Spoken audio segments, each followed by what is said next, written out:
Hi everyone, Thursday, October 18th. It's Dede, and I'm back tonight to answer Rob's question, how has learning with technology inspired action in you or in others?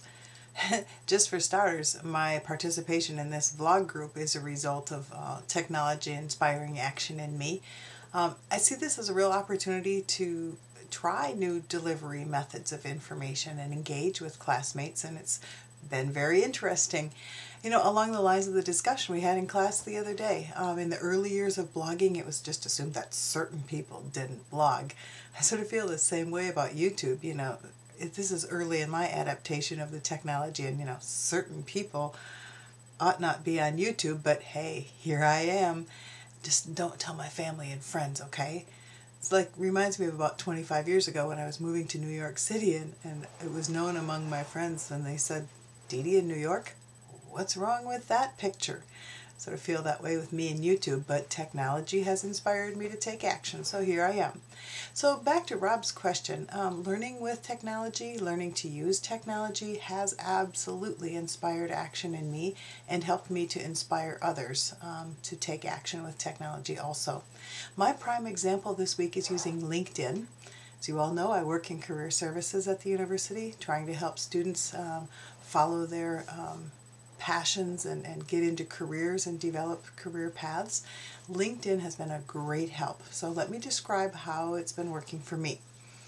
LinkedIn is a professional networking site online where people, it's my way of learning where people are, what they're doing, how their careers have developed, and how we can keep in touch with each other. Now, LinkedIn's been up and running since about 2003, and I'll admit I was not an early adapter. I really needed to watch it and think about it and get some sort of a strategy before I set out. You're not surprised, are you? But since becoming involved with LinkedIn, setting up my account, really using it over the past, oh my, it must be about 3-4 years now, it really is a solution to a true problem I'd identified working as a career services professional. And the points of that are, you know, how do I maintain contact with former students, former work colleagues, participants in programs that I'd worked on before, alumni I knew when they were on campus. You know, where are they now? What are they doing? What is their career development path? And also, I've known different people in different times, and in your head you're like, oh, if so-and-so could talk to so-and-so about this, you know, it would be great.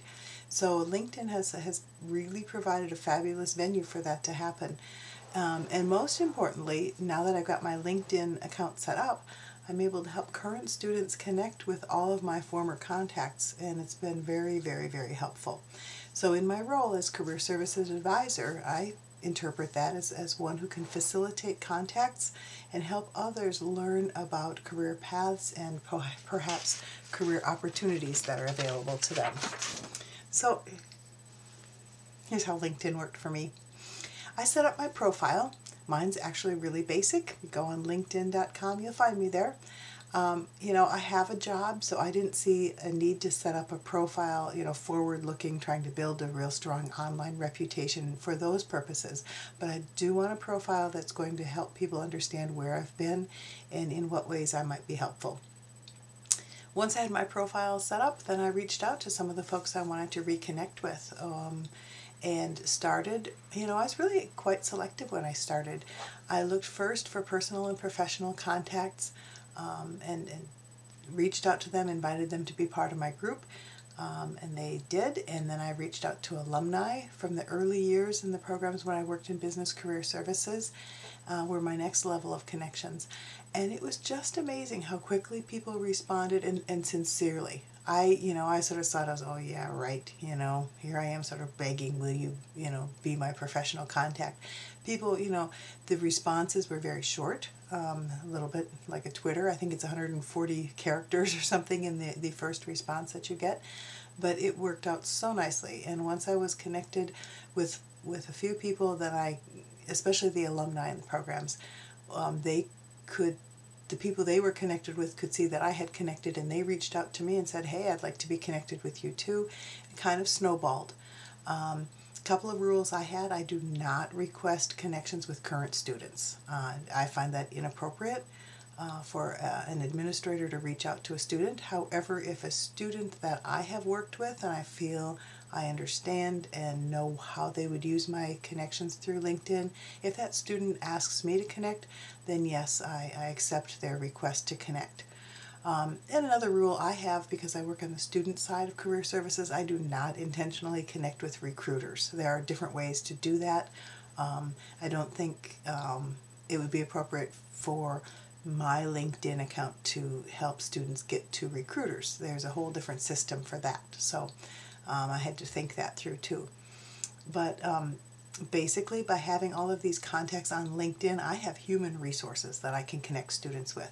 So currently I have 352 connections to different individuals, and actually I do need to start building a little bit more. It's been literally probably 2 years since I really sat down and thought, now who else have I interacted with that would be nice to have as a contact. The benefit is when you have them on LinkedIn, the minute you think of them, you go to your LinkedIn contacts, you can send them a message right away. It's made it so simple to stay in touch with people. And, people understand you won't be in touch on a very regular basis, and they're happy to hear from you when they do hear from you. In addition to all these individuals, I'm a member of 16 different groups, professional associations, alumni groups from programs I've worked with, Illinois alumni groups also.